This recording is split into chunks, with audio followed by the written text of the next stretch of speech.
Baik, sebelumnya Assalamualaikum warahmatullahi wabarakatuh. Perkenalkan, nama saya Rinus Naka. Di sini saya akan mempresentasikan proposal dengan judul Peran Dukungan Sosial pada Mahasiswa yang Mengalami Stres di Universitas Muhammadiyah Purwokerto. Nah, untuk latar belakangnya, mahasiswa merupakan status yang disandang oleh seseorang yang sedang menuntut ilmu dalam program studi tertentu di suatu perguruan tinggi, baik negeri maupun swasta atau lembaga lainnya yang setingkat dengan perguruan tinggi. Nah, namun dalam menjalani masa studi, mahasiswa seringkali dihadapi pada berbagai tekanan dan tuntutan yang dapat menyebabkan stres. Nah, stres sendiri itu merupakan bagian yang tidak bisa dihindari pada kehidupan seseorang, termasuk pada mahasiswa itu sendiri yang sudah memasuki masa remaja. Nah, stres pada mahasiswa itu bisa berdampak pada emosi, gangguan konsentrasi, prestasi belajar, bahkan memicu tumbuhnya perilaku negatif yang tidak diterima oleh masyarakat.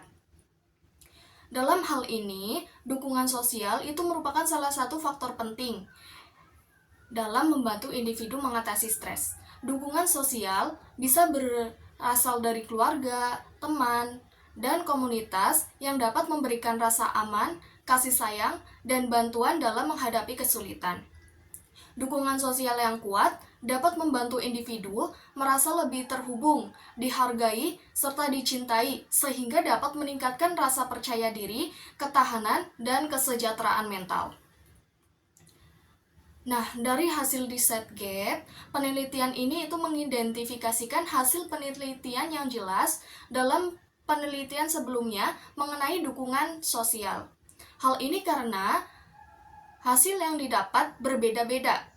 Berbeda dengan penelitian sebelumnya yang menggunakan metode pengumpulan kuantitatif, yaitu penelitian yang dilakukan oleh Kumarasari tentang hubungan antara dukungan sosial dengan penyesuaian diri remaja di panti asuhan, dan penelitian yang dilakukan oleh Marni tentang hubungan antara dukungan sosial dengan penerimaan diri pada lansia di panti Warda Budi Dharma Yogyakarta.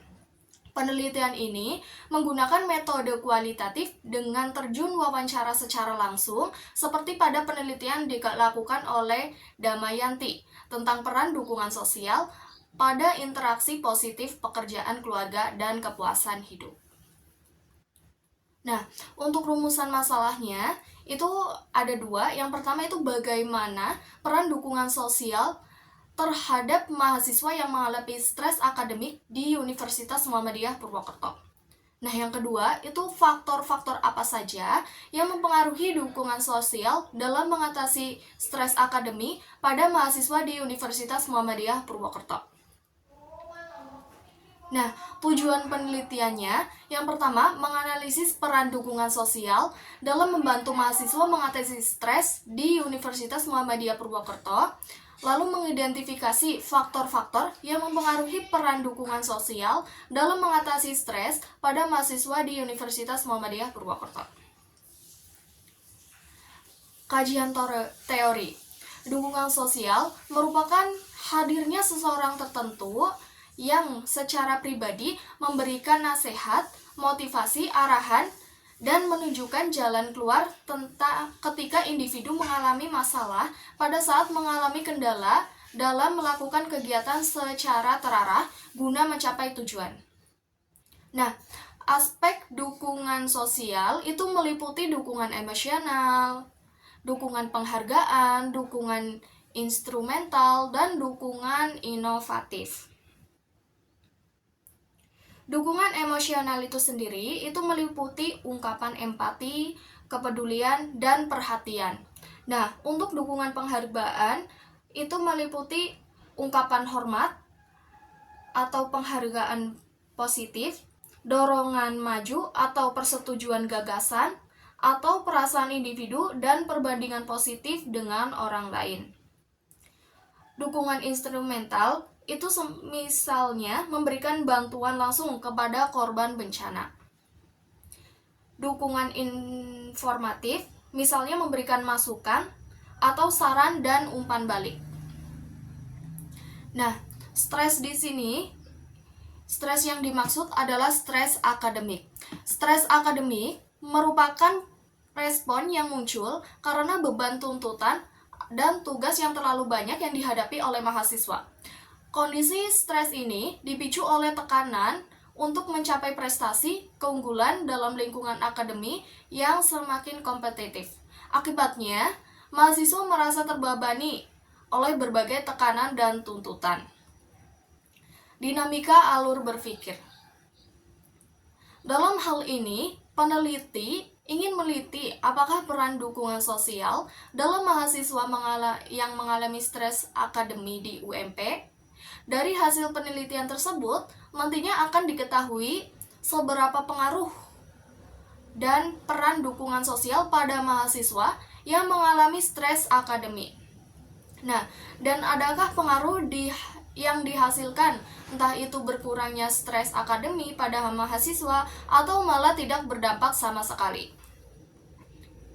Untuk metode penelitiannya, di sini saya menggunakan pendekatan fenomenologi. Pendekatan ini dipilih untuk memahami pengalaman mahasiswa yang mengalami stres. Pendekatan ini cocok untuk memahami subjek karena berfokus pada memahami dunia dari sudut pandang individu. Nah, penelitian ini memfokuskan diri pada dukungan sosial yang dirasa paling efektif oleh mahasiswa.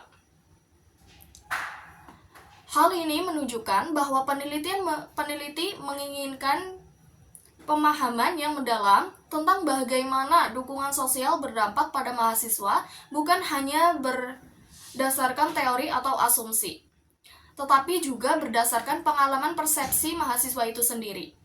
Nah, untuk partisipan, di sini peneliti menggunakan partisipan mahasiswa Universitas Muhammadiyah Purwokerto yang sedang mengalami stres akademik.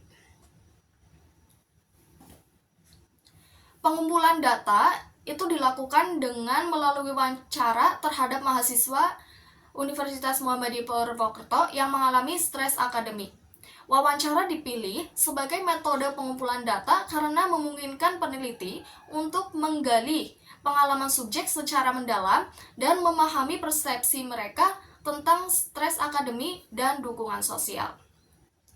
Wawancara nantinya dilakukan secara individu dengan durasi 60-90 menit. Nah, selain dari wawancara, peneliti juga melakukan observasi selama sesi wawancara berlangsung. Teknik analisis data dalam penelitian ini tuh menggunakan metode analisis tematik yang bertujuan untuk mengidentifikasikan masalah utama yang muncul dari hasil wawancara. Peneliti akan membaca dan menelaah transkrip wawancara secara berulang untuk menemukan pola, kategori, dan masalah yang muncul. Nah, dalam pemantapan kepercayaan data dan ketetapannya, peneliti akan melakukan triangulasi data. Triangulasi data yaitu dengan membandingkan dan memvalidasi data dari berbagai sumber, yaitu wawancara, observasi, dokumentasi, dan data-data lainnya untuk meningkatkan kredibilitas dan keabsahan penelitian tersebut. Mungkin cukup sekian yang dapat saya sampaikan. Mohon maaf bila ada kekurangan. Wassalamualaikum warahmatullahi wabarakatuh.